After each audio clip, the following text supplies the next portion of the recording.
E aí, povo, beleza? Meu nome é Gabriel Thomas e eu tô aqui com vocês para mais um episódio do Mototerapia.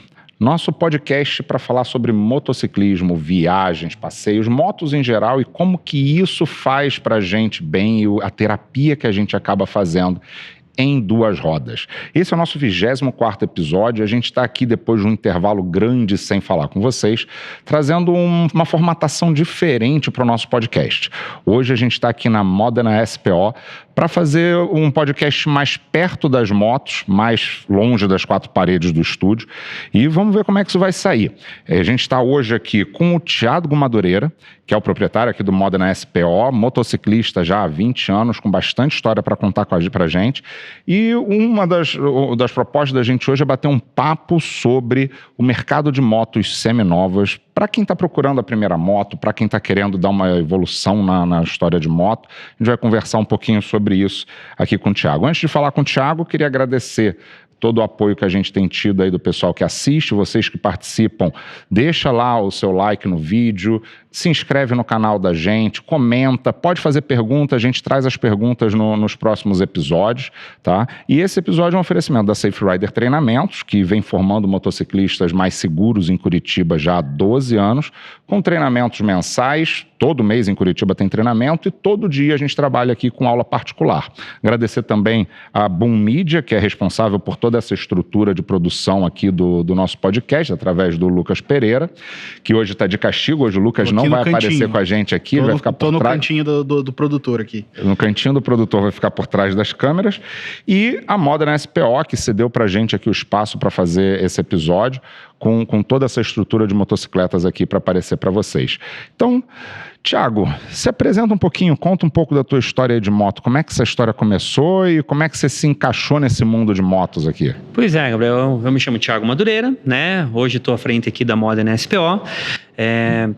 Minha história começou como uma paixão injustificada, porque na minha família não tem motociclista. Você foi o primeiro ovelha negra? Sempre tem aquele cara esquisito, né, que gasta mais do que ganha com o que não deveria, e nesse caso fui eu e com moto. E daí o que aconteceu? Aconteceu que assim, eu sou do interior de São Paulo, de um município chamado Itararé. E, cara, meu pai é garçom, minha mãe cozinheira, e eu era um moleque atípico nos anos 90, que não comprava Playboy da tiazinha e da feiticeira. Putz. Quem tem a idade parecida vai entender o que eu tô querendo dizer. E acabava que, ao invés de ter esse tipo de revista embaixo do colchão, eu tinha revistas duas rodas, revista motociclismo. E, cara, sempre sonhei em poder respirar, viver isso e disto, né? Só que, obviamente, nem sempre os sonhos acontecem no timing que a gente gostaria. Então, putz, já fui garçom, já fui frentista de posto, já trabalhei espalhando brita, né? Trabalho desde os meus 9 anos de idade, já fui chapeiro, né? Já fui funcionário público do estado de São Paulo e um dia exonerei meu cargo, meti uma bica, sem um norte nenhum, para vir embora para Curitiba e tentar trabalhar com moto. Opa! Deu certo. Vamos aqui. Boa. Apostou tudo, sucesso. E exatamente. Foi o primeiro all-in que eu brinco, né? Que eu dei mais pesado, assim. Foi de exonerar um cargo público, né? E mentalidade do interior, sabe como é que é, né, cara? Você passou num concurso público e eu passei com 17 para 18. Nossa. Meu irmão, sossega e não se mexe mais. Tá resolvida a vida. Exatamente. Então, recebi todo tipo de elogio, né? Da parte da minha família. E, graças a Deus, hoje todos estão bem e entenderam que, putz, cara, não tinha como ser diferente. É com isso que eu tinha que trabalhar mesmo. Ah, que bacana. Então, sobre motocicletas, fui lá aos meus 17 anos também, 17 para 18, porque eu já trabalhava e tal. Comprei minha primeira moto de rua, que foi uma YBR financiada até o step, até o sovaco, sabe? Eu lembro até hoje, eram 36 parcelas de R$254. Nossa. Aí você vê como o dinheiro perdeu o poder de compra, né? De lá pra cá. E ao longo desse decorrer de tempo, eu rodei ali uns 5, 6 meses sem CNH, né? Porque eu não tinha idade para ter, não, mas lá no interior, sabe? A história minha também começa assim. Não tinha muito a fiscalização que se deve ter, e não aconselho ninguém fazer isso aí, né? Mas rodei durante o processo de CNH, eu ia de moto para fazer as aulas, né? Deixava 3 quadras antes, e daí ali eu comecei a poder viver um pouco, né? O que é andar de moto, o que é saborear estar sobre 2 rodas. Então, dando um resumaço é isso. E do ponto de vista de trabalho, já há mais de 16 anos eu atuo no segmento de motos de alta cilindrada aqui em Curitiba. com muitas histórias aí legais para contar, muito caos muito louco aí. Muita fofoca. A gente já pensou até em mudar o nome do podcast para Fofoca Terapia. Boa, né? Talvez dava mais certo, né? E uma coisa que é curiosa, assim, que tipo, cara, viver este mundo aqui me permite participar diariamente, né, ou semanalmente, ou com certeza uma vez por mês, da realização do sonho de uma pessoa. E isso é muito... Vou me esforçar para não falar palavrão, mas isso é muito do caramba. Tá, porque a gente entra em marcos da história da vida daquela pessoa. Isso é muito legal, velho. É muito legal mesmo. Eu sei bem como é que é isso, porque eu sou um passo depois do teu na história, né? E eu preciso fazer um alerta para as crianças na sala. Esse é um podcast com quinta série liberada. Então, não se preocupe em falar o que você vai falar. Apesar de que eu sei, tem até que mandar um beijão enorme para minha avó, que assiste esse podcast sempre, com seus 102 anos. Beijo para a senhora também. Então, vó, eu tava aí do seu lado e você ficou assistindo o podcast. Isso não é justo. Muito bom. Mas ela aguenta alguns palavrões, então não se preocupe com a quinta série. E dentro dessas histórias todas com moto, eu sei que você tem umas histórias de aventuras com moto. O que você já fez de modalidade esportiva? O que você já brincou com moto? Tá, brincar com moto. Primeiro, né? Lá atrás, aprender a andar de moto. Acho que foi a primeira brincadeira. Porque a primeira vez que eu subi numa motocicleta e me falaram assim, você aperta aqui a embreagem, você vai pisar aqui, que é a primeira é para baixo, e não me ensinaram que as outras eram para cima, que era só a primeira que bastava, né? Para controlar a tua velocidade. Né? Mas foi numa RD 135. Para um molequinho que andava de bicicleta, subir numa moto, cara, que negócio grande, pesado, meu Deus. Hoje, quando eu subo numa RD, eu falo, caramba, que negocinho e tal. Então, assim, a primeira aventura foi essa aí, de tipo, subir numa moto, sentir a vibração do motor, aquele som do 2 tempos e tal, aquele cheiro do Castrol 50. Nossa, isso é muito bom. Cara, era muito legal. E daí, conforme fui vivenciando, principalmente depois que eu comecei a trabalhar com isso aí, eu acabei passando principalmente por uma fase onde eu andava muito de moto esportiva, de moto carenada. E durante muitos anos, andar de moto para mim estava exclusivamente relacionado a isso. Tá? Então era fazer track day eventualmente quando podia. Fiz 1 ou 2 cursos de pilotagem, que é muito importante. Você que anda de moto, faça curso de pilotagem. Aprenda, procura Safe Rider. E isso não é propaganda, não. Por que eu falo isso de experiência pessoal? Eu achava que eu sabia fazer alguma coisa. E daí o que eu pensava? Putz, eu vou pro curso, eu vou sair de lá um mini Valentino Rossi Mirim do Raul Gil, né? Na prática, o que o curso me mostrou? Que tudo que eu fazia estava fora de parâmetro, me colocando em risco desnecessariamente. O que aconteceu? Eu acabei saindo do curso, executando menos do que eu fazia antes, mas com 40%, 60%, 70% a mais de margem de segurança. E daí sim, aprimorando e tal. Então, fiz track days, né? Não cheguei a competir de moto velocidade, não cheguei a esse potencial de pilotagem, nada ainda, né? Mas entrei naquela fase do maluco maníaco da serrinha. Aqui, para quem é de fora, aqui em Curitiba, né? Tem muitos trechos que são muito conhecidos pelos motociclistas que acordam no domingo, 5 horas da manhã, para dar uma acelerada. Então, aqui tinha o que hoje, né, já é conhecido como o famoso GP Garuva. Na época era apenas a estrada até Garuva. Né? Não estimulamos ninguém a fazer esse tipo de coisa. Corra em autódromo. Exato. Você vai para a pista porque realmente é muito, muito, muito mais seguro. É tudo projetado e pensado para você se divertir mais. E é mais divertido, efetivamente, não desmerecendo a serrinha, que a gente tem paixão. A serrinha é deliciosa. Mas, cara, e daí, então, assim, durante um bom período, eu fui esse maníaco que, putz, trabalhando já no segmento e tal, pegava a moto, serra. E o meu desafio pessoal era conseguir cumprir o trecho ponto A, ponto B, ponto B, ponto A, no menor tempo possível. E o tempo passa e a gente amadurece. E daí eu comecei a observar que eu estava colocando a minha vida em risco, colocando a vida de terceiros em risco, certo? Lógico que sempre dentro dos limites de velocidade, nunca excedendo, tá? Claro. Então assim, né, pessoal? Cara, daí, putz, eu dei uma recuada. E daí eu comecei a me tornar um motociclista, e agora eu vou parafrasear o grande Diego da Tudo para Moto, um grande amigo nosso, né? Que ele tem o projeto Expedição Padoca. E daí eu deixei de ser o sociopata da serrinha e passei a ser o cara que tinha moto para acordar no domingo de manhã e tomar um café. Na distância mais longa possível para poder chegar na hora do almoço em casa. Aí passando por isso aí, acabei que no ano passado, né, eu tive a oportunidade, a convite do Luiz, um grande amigo, né, você conhece também o Luiz, sim, né, sim, ele e a esposa fazem os cursos lá contigo e tal, né, de participar de um rally de regularidade. Né, daí ele conseguiu nos inscrever, né, na equipe oficial do CAT no Rally Transparaná. E aí nasceu um novo encanto, um novo jeito de enxergar o motociclismo. Sim. E eu acho que talvez isso tenha muito a ver com maturidade. O tempo vai passando e você vai entendendo que o mundo não é aquela bolha, aquela bolinha que você está acostumado. Tem muito mais por aí, né? A moto é muito mais que isso. O motociclismo tem possibilidades quase infinitas para a gente curtir a moto e vivenciar de uma forma segura ou esportiva, ou o que for. Sim, exatamente. Então, assim, agora eu tô saboreando e conhecendo o universo off-road.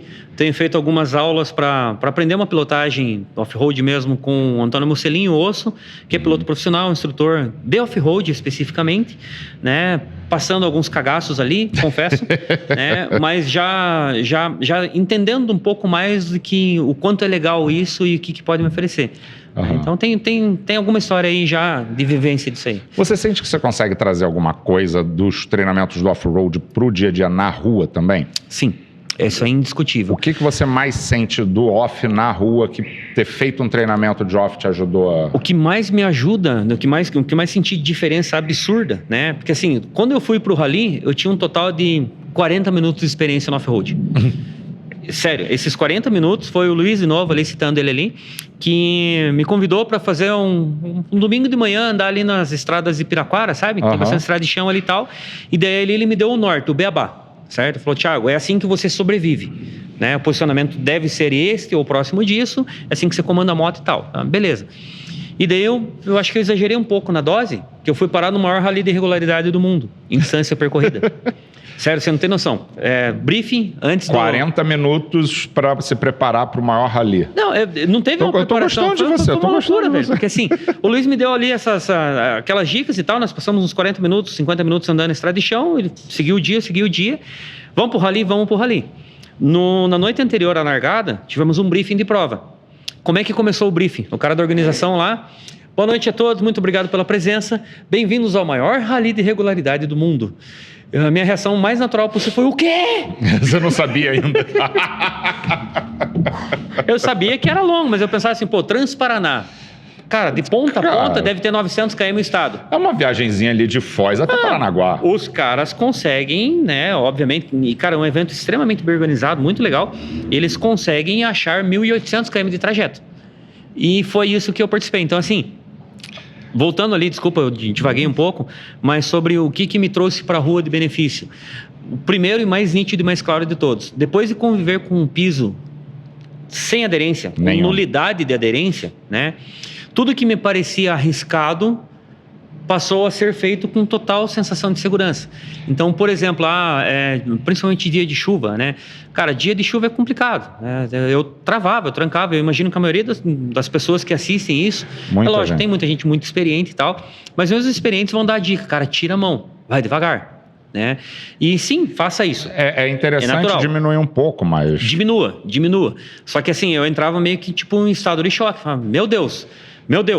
Então, assim, depois de rodar na não aderência, quando você vai para um asfalto, cara, ele pode estar molhado, ele pode estar com areia, ele pode estar sujo, você pode estar com o pneu errado, descalibrado, você ainda tem controle de folga para sair de qualquer situação. Então, essa, até o momento, é a mais valiosa que eu trouxe para o dia a dia do off-road. A parte da chuva, o pessoal muito me procura assim, Gabriel, vamos fazer treinamento, mas está chovendo. Não, chovendo tenho medo. É nessa hora que você tem que treinar. Esse final de semana a gente vai ter curso em Curitiba. Show. E a previsão é de chuva. Daí me mandou mensagem, mas e se chover?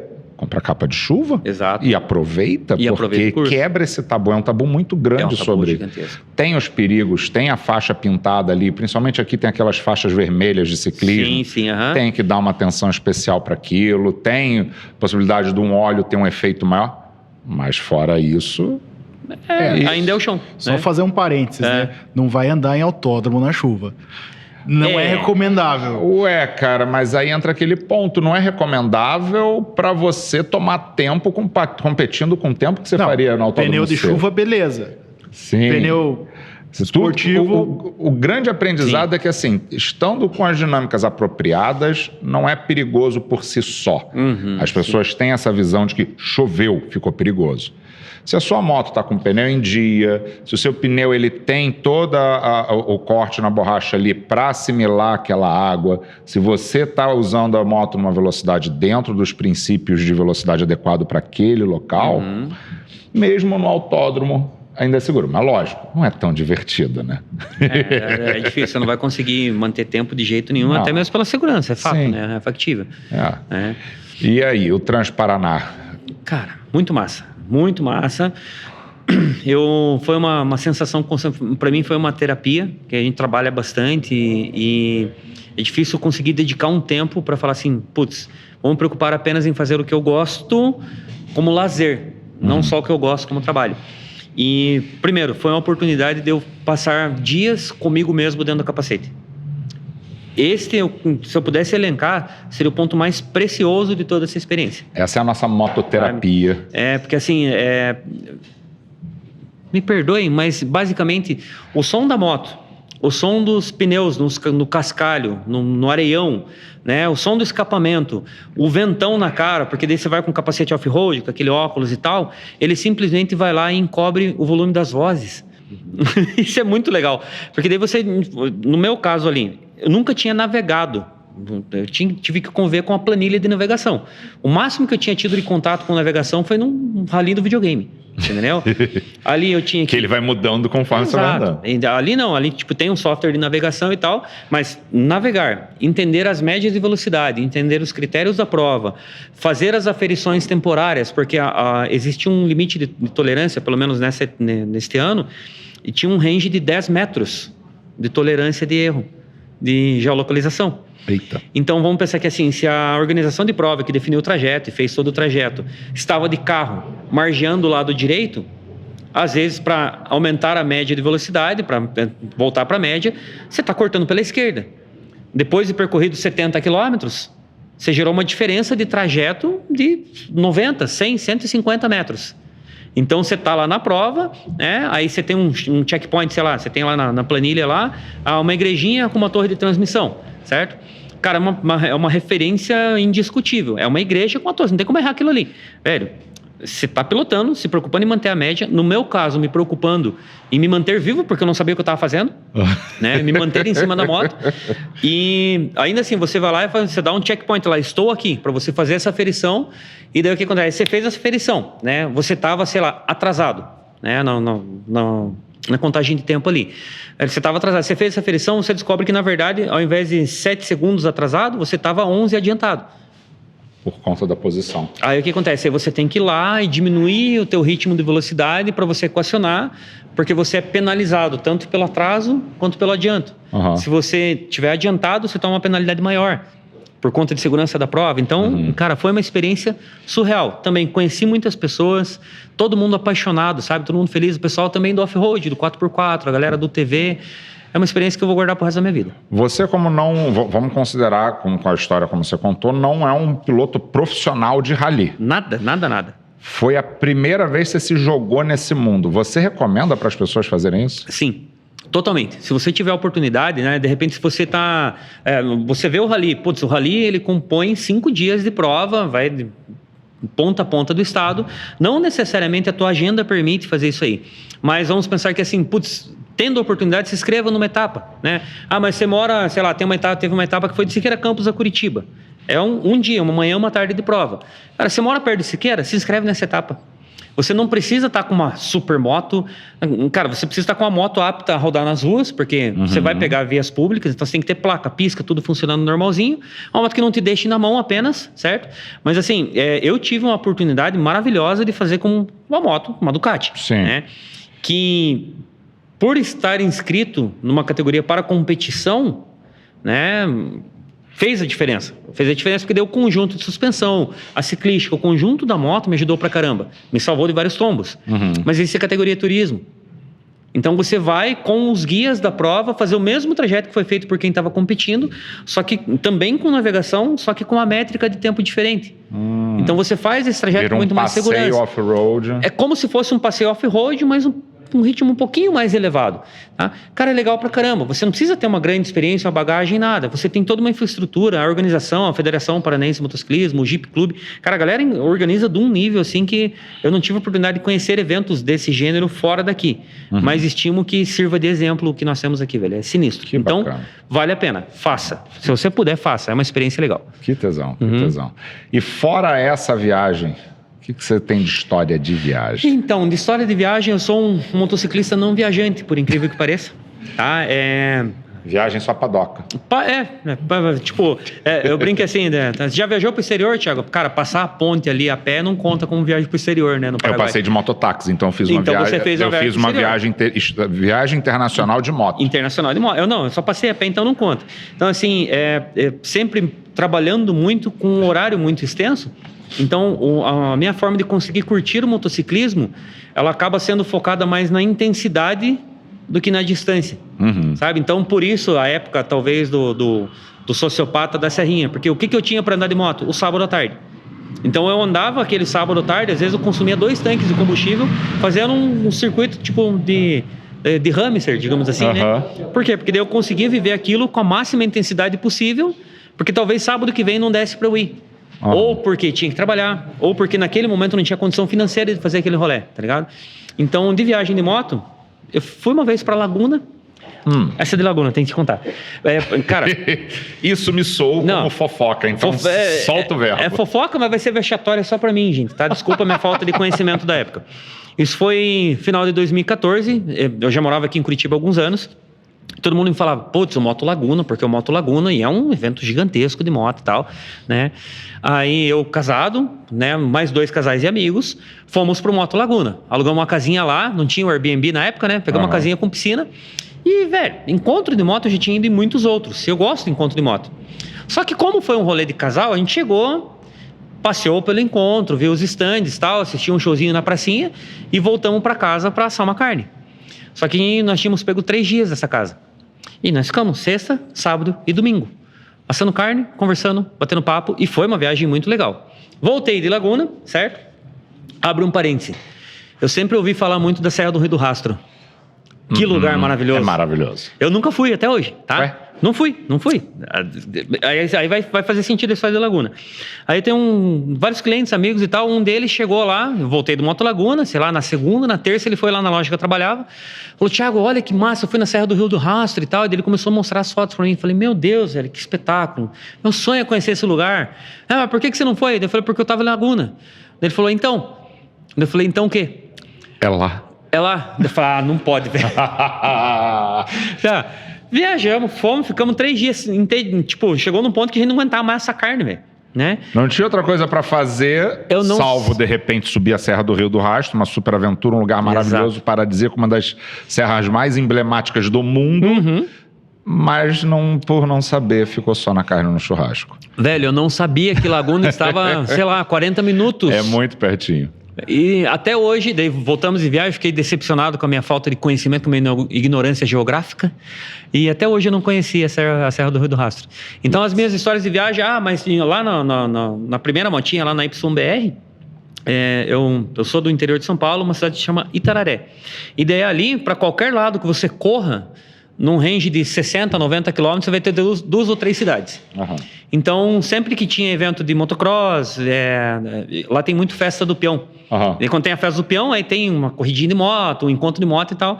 E daí eu ia com a motinha lá, mas, viagem longa. 120 quilômetros, ida e volta, sabe? Então, assim, é uma parte do motociclismo que eu pretendo experienciar um dia ainda. Cara, é legal, vale a pena. É muito legal. E principalmente quando você estuda mais ou menos o que tem em volta do lugar que você vai. Pois é, né? Fica de... É bem dessa, né? É bom dar uma olhada, né? É bom, assim, dar uma olhada no mapa, de repente. E eu não posso nem falar, né? Porque já tinha o Google Maps na época. Foi cabeça de bagre mesmo, sabe? Não conheceu ninguém no Moto Laguna, assim, pra dizer, pô, você foi na serra? Jacu, sabe? Lá na minha terra nós chamamos de jacu, sabe? Aquele cara que não pergunta, ele fica ali que nem um urutu. Assim. Fui e voltei. Né? Jacu aqui pra gente é quase um carinho no tratamento. Boa. E falando então de motos. Certo. do teu trabalho, já que o lazer foi restrito a 120 quilômetros e uma moto Laguna. Sim, sim. A parte do trabalho, cara, com motos seminovas, como é que tá? Como é a história com as motos seminovas aqui? O pessoal, quando vem procurando moto, vem normalmente para pegar a primeira moto. Como é a história das pessoas que te procuram para realizar esse sonho? Cara, as histórias são as mais diversas possíveis. Eu acho que eu não conseguiria colocar num gráfico, em percentuais, qual é o líder nisso. O líder disso, digamos assim, o que mais tem procura de tal forma ou de forma Y. Porque, queira ou não, né, eu sempre falo aqui, eu falo isso para os nossos clientes, falo isso para os amigos, para a equipe. Primeiro ponto, absolutamente ninguém precisa do produto que nós vendemos nessa casa. Nós estamos falando do que então? De realização de sonhos. Então, assim, tem o caso do cara que, putz, lá na adolescência ele sonhava em ter uma Hornet e não era possível para ele naquela ocasião. Hoje, depois de anos, muito trabalho e tal, ele tem a oportunidade de ir lá e vai realizar o sonho. Tem o cara que já teve moto a vida toda e está querendo experienciar uma moto diferente e daí chega aqui com dúvidas. Por quê? Porque talvez ele tenha sido, não diria doutrinado, mas os caminhos que ele trilhou estavam sempre traçados para uma marca apenas. E daí ficava aquele receio, será que eu saio dessa marca e não vou me arrepender ou não? Né? Tem o pessoal que troca porque troca mesmo. É incrível, eu tenho clientes que já chegaram a trocar de moto 5 vezes no ano. Eita! Sim, e tem uma utilização talvez de menos de 500 quilômetros de cada uma delas. Compra sabe? moto, usa 2 vezes, traz a moto, vende, compra outra. Tem todo tipo, assim. Então, assim, a minha história com motos começou com a minha exoneração lá, vim embora para Curitiba. Tive a oportunidade de trabalhar numa loja muito antiga, com muitos anos de mercado aqui, que trabalhava principalmente com menor cilindrada, tá? Eu vou falar para você, eu gosto de moto, independente de cilindrada, né? O que eu mais tenho utilizado hoje em dia eu chamo de totoquinha, que é uma motinha elétrica, porque é ali que eu tenho a oportunidade de levar minha filha, a Eva, que tem 4 aninhos, para a escola, sabe? Então, assim, não tem a ver com cilindrada, com preço, nada, né? Mas experiência. É a experiência. Só que eu era aquele cara das revistas de moto. Então, eu tinha o sonho de poder ter acesso, ter contato a isso aqui. Eu queria chegar de perto e falar, nossa, uma moto, né? Que para mim era intangível isso aí. Para mim ter um capacete decente era um desafio, sabe? E quando eu vim trabalhar aqui, comecei a trabalhar, era 80% do negócio da loja que eu trabalhava era baixa cilindrada. Daí eu chamei o patrão e falei, vamos fazer um teste? Vamos puxar algumas motos de alta cilindrada para vender? Que já tem aqui, mas vamos pôr mais. Talvez volume traga atenção. E a gente começou a testar na época as consignações de moto de alta cilindrada. E hoje, 50% do negócio desse meu ex-empregador que me abriu a primeira porta lá, te agradeço muito, tio Elevan, muito obrigado por isso. Tá? É de moto de alta cilindrada. Que bacana. E daí ali eu pude ter acesso e entender que eu não era tão louco assim. Mais pessoas tinham o mesmo nível de paixão e entusiasmo que eu, independente do estilo de moto, sabe, Gabriel? É muito louco. Que é legal aqui que você tem de tudo aqui. Tem. No meu campo de visão tem Harley, Triumph, Ducati, Yamaha, Kawasaki, Honda, BMW, tem super esportiva, Big Trail, Naked. Scooter, tem tudo. Tem scooter, cara, muito legal. Muito legal. Os públicos se misturam aqui? Curiosamente, sim. Falando... Com direito a bullying, óbvio. Mas se não tiver bullying, não tem graça. Tem que ter. Tem que ter o bullying. Tem que ter o Jaspion. Nós fizemos uma campanha semana passada agora, né? Tínhamos uma motocicleta à venda aqui, que eu não vou citar a marca, tá? Mas é uma moto com um motor clássico, tradicional, com 2 cilindros em V. E a campanha da semana era, se você comprasse a motocicleta, você ganhava uma caixa de papelão para pôr na garagem. Nossa. É o bullying, cara. E daí, mas também tivemos uma outra campanha, onde caso você comprasse aquela Big Trail naquela semana, você ganhava já o kit com a paleta de cores do verão para maquiagem, entendeu? Então tem disso. E o que é muito legal é que todos convivem em harmonia. Quando comecei a trabalhar com isso, eu sonhava em ter um espaço de motos, mas sabia da realidade, era um desafio muito grande, tanto é que por mais de 16 anos trabalhando com isso, eu sou lojista há menos de 7 anos, digamos assim. Então, assim, eu tinha o sonho de que quando eu pudesse ter esse espaço fosse um espaço neutro, onde não tivesse um preferencialismo de estilos. E isso acontece... Nossa, deu uma dedada no microfone. Isso acontece muito hoje aqui. A gente faz um café da manhã de sábado, por exemplo. Então, você vai estar numa roda de amigos, onde um cara é um viajante intergaláctico de custom, batendo papo com um maluco que anda de CRF 250 só no final de semana para fazer trilha e passar sufoco tomando conhaque. Né? Mas também com aquele senhor que, putz, anda de Ariel 1951, sabe? Nossa. Só pelo prazer, assim, entendeu? Então, assim, não existe um conflito de estilos. Isso eu acho muito legal, velho, sabe? E essa é a essência dos encontros tradicionais de moto, né? Você vê a galera toda junta, tudo misturado, um zoando com o outro. É lógico que vai zoar com o outro. Eu passei uma vez que eu cheguei num treinamento que era o pessoal vou falar a marca, era de BMW, e eu cheguei com a minha motocicleta Harley Davidson, e aí o gestor, na época lá das vendas da BMW, quis tirar uma comigo na frente de todo mundo e tal, eu chamei, mas você sabe que lançaram uma peça nova para Harley Davidson, que você amarra atrás da moto? Não, é um imã que você coloca atrás da moto, que conforme as peças vão caindo, vai recolhendo. Sacanagem, velho. Aí eu não me aguentei. Cara, que pena que não tem para sua moto, porque plástico não é pego pelo imã. Sim. Tá pronto, bom. Todo mundo riu e fica Ele riu, eu ri, a gente se abraçou e tá ótimo. É massa isso. E essa brincadeira sempre é muito legal. É legal ter esse ambiente que as pessoas se misturam. Exatamente. Então, parabéns aqui pelo teu ambiente. E vamos tentar pensar, então, como ajudar as pessoas a começar essa história. Porque o meu trabalho, eu digo para as pessoas... E isso eu falo muito. Se você quer comprar a primeira moto, você quer realizar o sonho de entrar no mundo do motociclismo, tem 3 conceitos que você tem que ter na cabeça, 3 respostas que você tem que dar para dizer que é a sua moto. E me diz se você concorda. Certo. A primeira coisa que eu falo para a pessoa é que não adianta, tem que caber no bolso. Justo. A segunda coisa, sobe na moto e bota o pé no chão. Se você conseguir, mesmo que de uma forma meio desconfortável, botou o pé no chão, levantou sozinho a moto, segurou a moto ali um minutinho, tá tranquilo com a moto. E a terceira, ela tem que ser dos sonhos. Respondeu essas 3 perguntas, passa o cheque, leva a moto, o resto eu resolvo. Sim. Essa é a ideia do trabalho da gente na Safe Rider.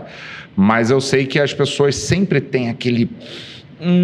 vou começar com... E quando elas vêm com isso, normalmente qual é o caminho que seguem aqui contigo? Então, aqui basicamente a gente busca muito entender o que o teu coração espera, né?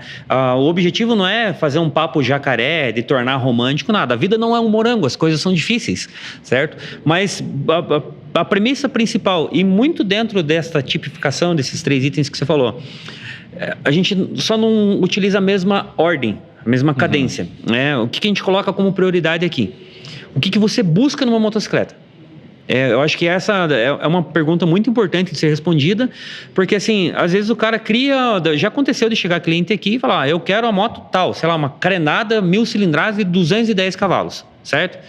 Legal, seja bem-vindo, nós temos essa moto, venha conhecer. Tá? E daí você começa a conversar com a pessoa. Aí você vai descobrir que aquela pessoa é um advogado de carreira, certo? É só uma ilustração a profissão, tá, gente? É um advogado de carreira que tem 3 filhos, certo? O mais velho tem 6 anos de idade. A esposa não tem tempo para andar de moto com ele, mas gostaria de andar, certo? Ele é mais conservador, ele não vai se dispor a correr riscos, ele não tem agenda, ele não tem tempo para fazer curso de pilotagem no autódromo, ele não tem tempo para fazer track day. O cara chega aqui com essa ideia formatada, eu quero essa moto aqui. E ele sai daqui com uma crossover. Boa. Por quê? Porque daí, conversando com ele, entendendo basicamente o que uma moto vai fazer diferença na vida dele, o que ele espera que a moto entregue, talvez o que ele tinha pensado não se reproduziria na prática. Acho que uma ilustração bem quintacerística, desculpa, gente, mas pensa que assim, você é criança, você é apaixonado por animais de estimação. Você gosta de gatinho, de coelhinho, de tartaruguinha, de hamsterzinho e tal. Por óbvio, o que você quer ser quando crescer? Veterinário. Aí você cresce e você descobre que o veterinário não é o cara que faz o carinho. É o cara que abre o bichinho no meio. Exato. E daí, na verdade, você queria ser dono de pet shop, para cuidar do bichinho. Então, é uma analogia meio besta, mas funciona muito bem. Então, primeira coisa, identificar o que você espera de uma motocicleta. O que você quer fazer com ela, tá? Beleza, identificado isso aí, às vezes o cliente chega aqui, putz, eu acho que essa moto é demais para mim. Vamos pegar um exemplo aqui. Esse 1000RR é demais para mim. A pessoa talvez não tenha tido a percepção de que talvez ingressar, por exemplo, numa 400, a Ninja 400 é uma excelente opção, certo? Né? Eu quero uma 400, eu quero uma S1000, mas eu vou comprar uma 400 para começar. Preciso? Não necessariamente. Exato. De repente, você fala assim, mas a moto é muito forte, eu vou me matar. Não necessariamente, depende do seu perfil. Você é um cara mais calmo, mais acomedido, você se dispõe a aprender? Sim. Aqui você tem uma eletrônica de segurança. Sim, você tem muito mais recursos. Você tem muito mais recursos, você tem mais chão, você tem mais área de contato de pneu, você tem mais quadros, você tem mais suspensão, você tem mais freio motor, você tem mais tudo, né? Então, é muito sobre identificar o que vai preencher a tua alma no final do dia. Quando você chegar em casa lá e for apagar a luz da garagem, você vai lá assim, isso aqui, sabe? Exato. Passar dessa etapa, sim, entender qual que é a motocicleta que vai entregar tudo isso aí dentro da possibilidade da pessoa, né? Porque também, né, como você disse, cabe no seu bolso. É importante isso, porque as pessoas às vezes se esquecem, né? Adquirir a moto é o desafio número A. Tá, e equipamento? Pois é. Você foi para o segmento das Big Trail, da Custom. Cada estilo de motociclismo vai te trazer a necessidade de um equipamento específico para aquilo. Então tá, beleza. Fui para a esportiva, seguindo com o exemplo da esportiva. Tá, vamos ter que investir num bom equipamento de proteção. Sim. Um capacete para que você possa explorar os limites que essa moto tem, já é tanto. Aí o equipamento, isso, aquilo, seguro, tá? Então, às vezes, né... Tem uma matemática que tem que entrar na história. Tem toda uma matemática. Pegando um número redondo, digamos, eu vou chutar número, tá? Eu não sei nem quanto tá hoje uma S1000RR, mas eu quero uma moto, eu quero essa moto, que ela custe R$100 mil. Eu tenho na risca, juntando todos os trocadinhos, eu tenho aqueles R$100 mil, dá para comprar. Você está esquecendo que você tem que gastar com capacete. Mas tem um capacete de 50. Não vai rolar. Uma pedra que você pega a 120 km por hora destrói um capacete desse. E vai mais a fundo ainda. Não falando nem de cair. Exato. A viseira de um capacete de R$100 não aguenta você andar na estrada na velocidade da via. Então, você tem que pensar que você precisa de um capacete, você vai ter que investir numa luva, numa bota. Sim. Jaqueta e calça, eu acho muito engraçado, cara. Eu não sei se você vê isso acontecer muito aqui, eu tô vendo que você também tem equipamento. Mas muita gente compra um capacete legal, sim, compra uma jaqueta bonita e uma luva eficiente. Mas vai de tênis e calça jeans rasgada. Exato. Cara, mas você vai cair, a primeira coisa que vai pro chão é teu pé. E nem tô falando de um acidente, um tropeço. Cara, virando a esquina, né, tornozelo é muito frágil. Um tropeço. Então tem que se levar em consideração que além da moto, você tem que comprar teu equipamento. Ok, eu vendo curso, mas fazer um curso. É importante. O curso da Safe Rider, ele aborda todas as motos na ideia do controle. Ou seja, com o treinamento da gente, você começa com qualquer moto. Exato. Mas, cara, eu comprei uma Big Trail. Cara, vai fazer um treinamento de off-road. Sim. A gente trabalha com uma aula particular que leva para a estrada de chão, mostra para a pessoa as posturas, tudo mais. Mas não é um treinamento de off-road. Você comprou uma Big Trail, você tem uma fazenda, você quer se embrenhar no meio do mato com ela, faz um curso de off-road. Exato. Faz um curso de autódromo, que é o caso do Lucas. O Lucas, desde que começou comigo, eu tô achando até que aquela ali é a primeira moto dele, né? Aquela é. Sim, tá ali, Ele começou comigo, controlou a moto, cara, falou do treinamento do autódromo, vai. É fundamental. Sim. Vai ter conceitos que são para pista, não use na cidade. Exato. Mas você treinar aqueles conceitos e ter mais domínio da moto, então tem que ter alguma coisa reservada para isso. Sim. Então, Só que daí entra uma mágica da seminova. Que é? Primeiro, moto seminova, moto usada. Na minha cabeça eu particiono em duas caixinhas diferentes. Tá? O que eu considero, né, o que nós consideramos aqui nessa casa como moto seminova? Não está relacionado a ano, não está relacionado a quilometragem. Está relacionado a cuidado. Então, assim, é não pouco frequente, né? Eu tenho aqui moto seminova em showroom, 2000 e pouquinho, sei lá, 2000 e... Um exemplo aqui, temos uma S1000RR aqui. Eu tô falando dela porque ela tá perto, eu olho pra cara dela, mas isso pode ser aplicado do lado e na do lado. É uma motocicleta 2012. Tem 35 mil quilômetros. Poderia ter mais, poderia ter 60, poderia ter menos, poderia ter 15. Mas é uma moto que você conseguiu identificar o histórico de manutenção, é uma moto que você consegue entender e visualizar que ela está em sua plenitude de entrega. Isso é uma moto seminova. É diferente de uma moto usada, que é aquele caso assim, tipo, comprei mais barato para gastar um pouquinho, no final das contas você gasta muito mais do que se tivesse comprado uma zero, às vezes, né? Porque daí foi negligenciada a manutenção e tal. Mas a mágica da moto seminova entra muito nesse ponto aí. Dinheiros aleatórios, né? Você tem R$10 lá para você comprar uma motocicleta. Cara, é interessante você considerar comprar uma motocicleta de até 80% desse valor. Isso. Preserva esses 20% para equipamento e para investir em treinamento, para você entender como que você vai usufruir daquele brinquedo. Sim. Então, se você tem as seminovas a opção, né? Às vezes você vem aqui pensando em comprar a moto de R$10, mas ao lado dela você vai enxergar vamos tirar tirar um pouco o foco daqui, né? Mas você está olhando lá nas plataformas de anúncio, você está verificando motos de R$10, motos de R$100 mil, por exemplo.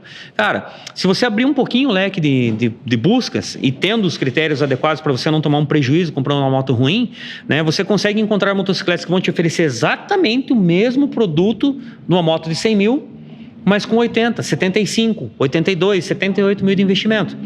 E daí você preserva essa margem de segurança para você se equipar e aprender a usufruir daquilo que você está comprando, sabe? A vantagem das seminovas, muito disso acontece. É lógico que tem uma série de outras, como, por exemplo, o deságio inicial que sofre uma moto 0 km. Infelizmente, no Brasil, adquirir isso aqui é uma conquista, né? Porque é muito suado, é muito penoso, principalmente você chegar na primeira. Eu brinco que depois que você teve a primeira, você entende que não é mais aquele bicho de 7 cabeças e se torna mais fácil ter as demais, né? Mas até você conquistar a sua primeira moto, e eu sei disso porque eu vivi isso, cara, é um sufoco. É juntando da onde dá e da onde não dá, né? Então, assim, se você tem seminovas à disposição, cara, você já começa a curtir durante o seu processo de preparo para realizar, por exemplo, caso o seu sonho seja ter uma 0 km. Então tem isso que é muito legal, né? Já te dá um norte. Uhum. Esse norte é fundamental. E isso em qualquer linha de moto, né? Exato. Mesmo as menores, o que você tem de menor aqui? É o quê? Uma 500? Não, nós temos o NMAX, 160 cilindradas. Tem de tudo. Entendeu? Tem de tudo mesmo. Uhum. É o sonho, tá valendo. É o sonho, tá valendo. E assim, lembrando sobre seminovas, putz, tem com quilometragem menor, tem quilometragem maior e tal, mas, cara, é uma moto boa, que não vai te decepcionar, que não vai te deixar na mão. Eu já tive a experiência de pegar alguns alunos que adquiriram moto, aí eu vou falar usada, usando a tua termologia. E, cara, a pessoa chega para mim com a moto e eu não consigo dar as primeiras aulas. Sim. Porque a moto tá com a parte elétrica toda mal estruturada porque era usada para autódromo. Isso já aconteceu comigo. Chegar aluno que a moto que comprou era uma moto de autódromo que só botou de volta as carenagens e tirou as eletrônicas. Nossa Senhora! O negócio vira um giraia, né, velho? Meu Deus do céu, foi um mês para começar as aulas efetivas daquela pessoa. Por quê? Porque a moto não estava em condições de rodar. Sim. O que você recomenda para a pessoa não cair em armadilha? Vamos esquecer a tua loja aqui. Sim, correto. E vamos pensar, cara, vou começar agora a pesquisar minha primeira moto, uma moto usada. Como é que eu não entro em armadilha? Tá, é um assunto que dá pano pra manga, excede tempo de gravação, inclusive até, mas assim, puxando lá pra base da coisa. Primeira coisa, filtrar, né? Você já entendeu que moto que vai lhe atender, que estilo de moto que lhe atende, isso você consegue consumindo conteúdo do YouTube, assistindo a este podcast, porque você vai ver muitas experiências diferentes com motociclistas diferentes e com certeza com algum deles você vai acabar traçando alguma identidade, né? Então, definido o estilo, tá? Vamos usar como exemplo, eu quero uma Big Trail. Beleza. Legal, Big Trail é a minha vida, é isso que eu quero. Primeira coisa, buscar as plataformas tradicionais de anúncio. Esse é um caminho natural. Então, tem várias plataformas, o objetivo é que não é fazer propaganda, mas tem a OLX, que você vai buscar, tome cuidado. Tem a Web Motors, tem o Socarrão, que é muito forte aqui na região sul. Tem N plataformas, tá? Pesquisa essas plataformas, né? Você vai encontrar lá X anúncios. Separa motos que caibam no seu orçamento. Uma vez que filtrada, né, quando você chegar num índice ali de 3 a 5 opções que lhe pareçam agradáveis, certo? Vai entrar no filtro primeiro de quem está vendendo. Esse é o primeiro filtro que você tem que fazer. Porque assim, gente, estar numa loja não necessariamente é a garantia de que você está comprando uma coisa boa, tá? Esse é um ponto muito importante. Aqui, graças a Deus, em Curitiba, mas isso aqui é transmitido na internet, então pode ser no Tocantins, se eu não conheço a especificidade de cada lugar. Aqui em Curitiba, trabalha-se de forma muito séria, na média de mercado. Então, a maioria das lojas aqui, você pode ir comprar de olho fechado, porque existe um processo de filtragem, existe um profissional qualificado e existe honestidade, transparência. Isso não se reproduz em todos os lugares. Então, assim, filtrou, né? Filtrou de particular, filtrou de loja. Então, você tem lá uma moto de particular e 2 de loja para ver. Primeira coisa, existem sistemas que você consegue contratar online, onde você consegue puxar, através da placa, o histórico daquele veículo. Então, puxa, você que está pensando em comprar sua moto, filtrou, separou 2, 3 motos, vai ter um custo para isso? Vai ter um custo para isso. Você vai gastar de 50, 70, às vezes R$80, mas você pede para o fornecedor a placa do bem e fala, eu preciso consultar para entender a qualidade do que eu estou comprando. Ninguém vai se negar isso, tá? Ninguém que seja honesto vai se negar isso, tá? Eu já vi negar. Então, assim, se o cara nega, né, ele deve ter os motivos dele e você tem a opção de não comprar aquela moto. Exato. E tá tudo bem, tá? Então, ele segue tendo o motivo dele, você respeita, você não compra aquela moto, você escolhe outro que te forneça dados. Cara, beleza, você pega a placa, joga nesse sistema de consulta, senta lá no Google. Consulta histórico documental veículo, certo? Vão ter várias empresas lá, você contrata online mesmo, você joga a placa, eu brinco que puxa a capivara inteira do bem. Certo? Meu irmão, se tiver qualquer histórico negativo, vai aparecer nessa consulta. Primeiro, aí você já se blinda da moto ter tido uma passagem por leilão, por enchente, por alagamento, por colisão, por furto, né? Se teve colisão, foi pequena, média, grande, monta, você consegue aferir. Não necessariamente uma motocicleta que teve passagem por leilão é ruim, isso é importante saber também. Moto de leilão não é tudo lixo. Tá? Isso é muito importante. Porque assim, às vezes acontece, a pessoa foi lá, adquiriu, deu um pulo maior que a perna e não conseguiu pagar. A financeira tem por regra que recolher esse bem e liquidar através de leilão. Então, às vezes tem moto em leilão que, o cara infelizmente comprou, não conseguiu pagar, tá com baixíssima quilometragem, tá nova, você vai comprar, vai fazer uma revisão do fluido, está zero. Né? Perfeito. Mas você puxa isso aí. Por quê? Porque haverá um decréscimo quando você for vender essa motocicleta. Aí você já começa a se prevenir de prejuízo na compra. Fez essa filtragem e não tem nada, aí sim, aí você se dispõe a ver a motocicleta. Se está em loja, você vai ter uma estrutura física, você vai ter um espaço seguro para você ir lá, ver essa motocicleta e conhecer. Se é de pessoa física, cara, tenta combinar com alguém que tem um espaço onde você possa ver essa moto. Mas eu não conheço ninguém que tem um espaço. Meu irmão, você conhece um posto de gasolina. Você vai no posto de gasolina ali, você está protegido, você tem um monte de câmeras ao redor, você tem pessoas que estão trabalhando, vai ser segurança para você e para a pessoa que está vendendo essa motocicleta. Né? Mas eu não conheço ninguém, eu não quero no posto de gasolina porque eu não gosto do cheiro da gasolina. Vem aqui, tem um pátio aqui, você fica à vontade, certo? Você se previne do risco de um assalto ou qualquer coisa do gênero, porque infelizmente tem muita gente careteando nesse mundo. Vou ver a moto. Existem pontos cruciais. Depois de muitos anos trabalhando com isso, eu costumo brincar que quando você olha para a moto, você começa a olhar a moto com o olhar de vou comprar ou não, ela começa a contar a própria história. Né? E você olhando a motocicleta, você vai ouvindo, pede pro cara, o vendedor, ele precisa dar informações. Deixa o cara cantar que nem um passarinho. Pergunta pro cara, quanto tempo você tem essa moto? Quando você comprou? Você comprou de loja ou de particular? Tá, quais manutenções que você fez? Não, porque a moto está revisada.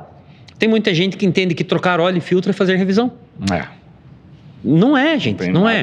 Trocar óleo e filtro na nossa opinião aqui tem que ter uma cadência mais assídua do que uma revisão, mas pelo menos uma vez por ano é importante a moto ser revisada, verificar todos os fluidos, rolamento, né, a tensão de corrente quando tem e tal. O simples fato dela ficar parada. Exato. A moto tem lá 8.000 quilômetros, fez a revisão de 8.000 quilômetros há 3 anos atrás. Exato. Cara, o simples fato dela ter ficado parada esse tempo todo, você vai ter ali deterioração do pneu. As palavras não estão saindo hoje. É o frio. É o frio. Você pode ter problema com pneu, você pode ter problema com fluido, você pode ter problema com mangueiras, você pode ter problema com bateria, com ressecamento de elétrica. Exato. Então, assim, revisão não é só troca de óleo. Revisão é, literalmente, fazer uma checagem geral na motocicleta, porque, queira ou não, a tua vida que está ali em cima, você tem que ter algo confiável, né, para garantir a sua segurança. Mas coisas simples que você pode olhar, né? Vamos começar a olhar uma motocicleta. Começa observando o 360, o entorno geral da motocicleta. Sempre veja em local bem iluminado, né? A frase do meu pai: nunca vejo um veículo na sombra ou na chuva. né? Então, coloca ela em local bem iluminado. Mas, putz, a iluminação não tá legal? Puxa no sol, puxa na luz do dia. De cara, né? Toda moto tem cor.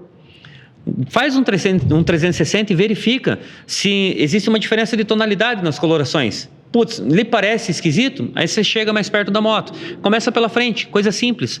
Passa a mão nos tubos de bengala. Vê se tem resquício de óleo, se está vazando, se não está. Perfeito. Né?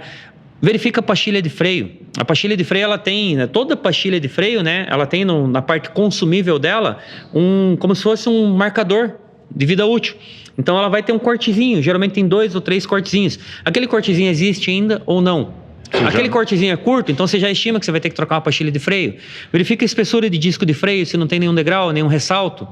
Mas, putz, pode ter ressalto? Pode ter. Às vezes você vê uma motocicleta com 50 mil quilômetros. Mas deixando claro que você observar, por exemplo, uma pastilha de freio que está demasiadamente consumida, não deixa aquela moto uma moto ruim. Não invalida. Não invalida aquela moto. Você só tem que ter na cabeça quanto custa uma pastilha de freio. Exato, exatamente. Às vezes um retentor de uma suspensão estourada, quanto vai botar na caneta. Exato, é a conversa que você tem que ter para poder entender o real custo daquela moto. Sim, né? sim, exatamente. E daí você vai fazendo, você vai dando uma volta ao redor da moto. Verifica ali pontos mais extremos da moto.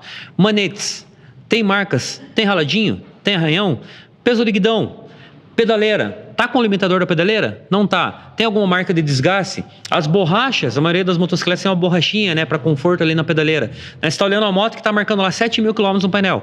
Olha a borrachinha na pedaleira. Às vezes está só o pó da rabiola. É não condizente com a motocicleta. Ninguém anda esfregando o pé na pedaleira. Pois né? é. Mas, putz, a moto já está com 40 mil quilômetros. É natural que tenha um desgaste, né? Sim. E daí você consegue ir traçando e identificando pontos. Sobe na motocicleta, funciona. Ouve o motor dela na lenta. Né? Tem muitos motores diferentes. Então, o motor de um cilindro tem um comportamento. Mas eu não sei. O que é um motor que está liso? Cara, vai pro YouTube, bota um foninho de ouvido e ouve um motor funcionando, certo? Mas tem dúvida? Procura um mecânico. Se o cara quer vender a motocicleta para você, ele e tá tudo bem, ele não tem por que se opor a essa moto passar por uma avaliação. Sim. Né? Se você não se sente confiante, procura a nossa loja, procura uma loja de confiança, procura alguém de referência aí na sua cidade, na sua região. Fala, cara, olha essa moto para mim. É impossível que alguém vá se recusar a olhar. Porque, Sim. cara, isso aqui é paixão. Todas as pessoas que eu conheci até hoje que tem um negócio de moto são apaixonadas por moto, velho. Ele vai olhar com o maior prazer. É a parte básica do negócio. E o que eu deveria ter dito lá atrás, mas eu deixei pro final, pneu denuncia, Gabriel. Olha pro pneu, começa ali, cara, olha pro pneu da moto.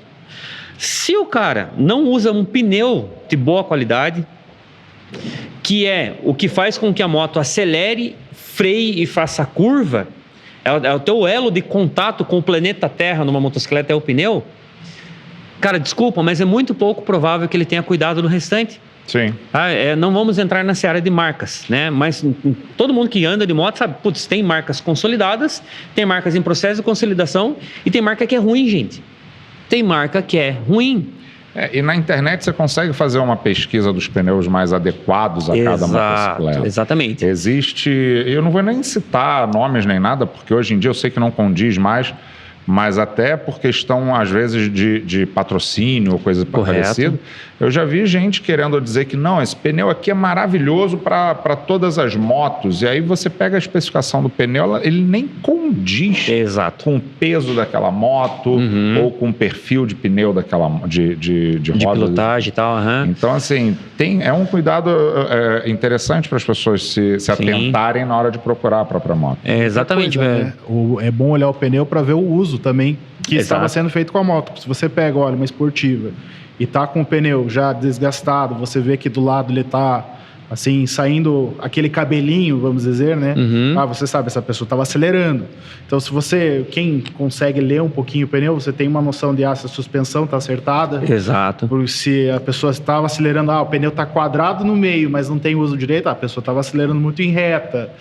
Então, dá para ter uma ideia. É bom olhar isso também, né? Ou, às vezes, para uma estradeira, você vai ver só que a pessoa não tinha muita habilidade de fazer curva, o que é muito comum. É comum também. É muito comum a pessoa ter uma moto de estrada, seja uma Big Trail, uma Custom. Sim. E o pneu tá quadrado. E aquilo só diz pra gente que aquela pessoa não era muito de fazer curva. Não fazia muita curva. E Exato. tá tudo bem. Uhum. Mas é um critério a ser analisado. Às vezes uma conversa com o mecânico já resolve. Exato, exatamente, isso aí. Perfeito. E queira ou não, velho, você não coloca o que vamos pensar que assim, eu tô tentando encontrar as palavras para não falar besteira. Mas basicamente, assim, se o cara põe um pneu bosta na moto, ele não vai cuidar do óleo, a pastilha é tranqueira, se é que trocou, fluido de arrefecimento ele nem sabia que precisa trocar. Entendeu? Então, eu acho que é um bom indicativo. Vai pegar o óleo de mercado, que às vezes nem é a especificação da moto, e vai jogar ali, enfim. É o caso do Maré, que não prestou porque usava óleo errado, digamos assim, né? Opa, não é só você que está brigando com o microfone, eu também estou brigando. Eu dei uma dedada aqui agora há pouco. E uma coisa que a gente estava conversando antes, que eu achei legal de passar para as pessoas, para elas entenderem na hora de procurar a primeira moto, é a respeito de financiamento. Certo. O que você me diz de financiamento? Cara, o que é legal a pessoa abrir os olhos e a cabeça para... Cada caso é um caso, tá? O financiamento é sim uma excelente alternativa de aquisição, exceto se você for um cara muito calmo, passivo e programado, né? Que se programa bastante, porque daí você vai ter outras opções, por exemplo, como consórcio. Mas, infelizmente, todo segmento tem bons profissionais, maus profissionais. Profissionais oportunistas, profissionais menos oportunistas, né? E eu não estou falando de especificidade de algum mercado. Isso, infelizmente, é uma média da cultura do mercado brasileiro, tá? Então, quando você vai fazer um financiamento, tá? É muito importante que você tenha um mínimo conhecimento de entender o que você está assinando. Eu imagino que todo advogado já deve ter dito isso um dia. Você nunca assina nada sem ler antes. Tá? Existe para financiamento, e isso é muito importante, você que está assistindo, que pretende comprar uma motocicleta financiada. Cara, existe um documento que é obrigatório, o Banco Central exige, que se chama CET, CET, Custo Efetivo Total. Cara, toda vez que for assinar um financiamento, confira esse custo efetivo total, porque ali você vai ter o descritivo e o detalhamento de cada item que está sendo financiado. Já chegou cliente aqui com a história que ele ia financiar X e o fulano financiou Y, cara. E ele não sabia. E como que ele descobriu? Porque aqui a parcela, o cálculo de parcela estava dando tipo R$350 a menos. Ele falou, nossa, mas vocês são mágicos. Vocês estão fazendo um milagre aqui. Não, quem faz milagre é Deus. Eu só estou fazendo um negócio às claras. E daí a gente foi escavou e descobriu que o cara está financiando R$2.000 a mais. Entendeu? Então, assim, tome muito cuidado com o financiamento, mas assim, joga lá no Google, CET, Custo Efetivo Total. É um arquivo de uma página, você vai conseguir entender ali cada item, o que é financiado, para você escapar da picaretagem. Muito importante isso aí, sabe? Boa. São os recursos que a gente tem que ter na mão para poder sair tranquilo com a primeira moto de qualquer loja, de qualquer encontro com vendedor. Exato. Boa. A ideia da gente hoje era tentar trazer um pouquinho dessa luz para as pessoas, de um caminho para começar confortável. Correto. O meu trabalho é fazer com que a pessoa fique confortável no controle da moto. Sim. E seja a moto que for, lógico, a gente vai tentar direcionar, como a gente até estava conversando antes. Eu quero uma S1000RR. Para quê? Para ficar dando volta na cidade, para ir para o trabalho. É o sonho a S1000RR? Então vai nele. Não é, mas é que eu achei bonita, a gente direciona. Exato. Mas o nosso trabalho com a Safe Rider é mais ligado a isso, mas a parte principal inicial é você comprar a moto. Exatamente. E essa conversa, olha, muito legal. Show. Muito legal. Tem que agradecer você, Thiago, por esclarecer essas coisas. Vai ter gente ainda com dúvida, tá? Tem dúvida sobre qualquer dinâmica dessa que a gente conversou? Coloque embaixo aí, faz a pergunta aí no YouTube, fica à vontade. A gente vai tentar responder todo mundo, acompanha lá com a gente também. É fundamental a gente dar esse norte para as pessoas, porque depois, fundamental para mim, porque depois voltam para mim para dar sequência com o treinamento de uma forma mais confortável. Sim. Fundamental para vocês, às vezes, as pessoas chegarem mais esclarecidas aqui, fundamental para vocês terem essa relação com a moto mais confortável, para poder vivenciar essa mototerapia que a gente tanto fala, entender o que é subir na moto e só focar naquele momento presente que você está vivendo, porque você não tem como botar a cabeça em outra coisa. Exato. Não existe problema do trabalho, não existe problema de casa enquanto você está na moto, porque se você começa a botar a cabeça no lugar errado, você acaba se arrumando. É verdade. Uma confusão. É verdade. Então, Thiago, Quer deixar um recado para alguém? Sim, eu gostaria. Então, por favor. Para você que está assistindo esse podcast, eu quero me colocar à disposição aqui embaixo nos comentários, certo? Lógico que são assuntos que demandariam horas, mas você tem uma dúvida, você está com receio de alguma coisa, você quer auxílio em qualquer processo para você realizar o teu sonho de ter uma moto, gente, não tem nada a ver com esta loja aqui. Eu, Thiago, que consumo moto, que respiro isso, que vivo isso e que porventura, olha lá que coincidência, trabalho e conheço bastante a parte burocrática, a parte dos bastidores e principalmente a parte da segurança sua para aquisição, eu estou 100% à disposição, eu vou acompanhar os comentários. Tem uma dúvida, quer entender mais um pouco, quer entender mais detalhadamente a questão burocrática, financiamento, documental, cara, escreve aqui embaixo. Vai ser um prazer responder, eu estou à disposição e eu gostaria sim de agradecer a vocês pela oportunidade de estar aqui, conversando um pouquinho, contando um pouquinho da fração da nossa história aqui e muito obrigado pelo carinho, pela honra de eu poder estar aqui. Valeu mesmo, de coração. Que isso. Obrigado, Thiago. Obrigado, Lucas, por todo o suporte aí. E, gente, voltamos. Espero breve trazendo mais episódios para vocês aqui. Fiquem com Deus, boas estradas. Até. Até mais. Valeu, obrigadão. Show.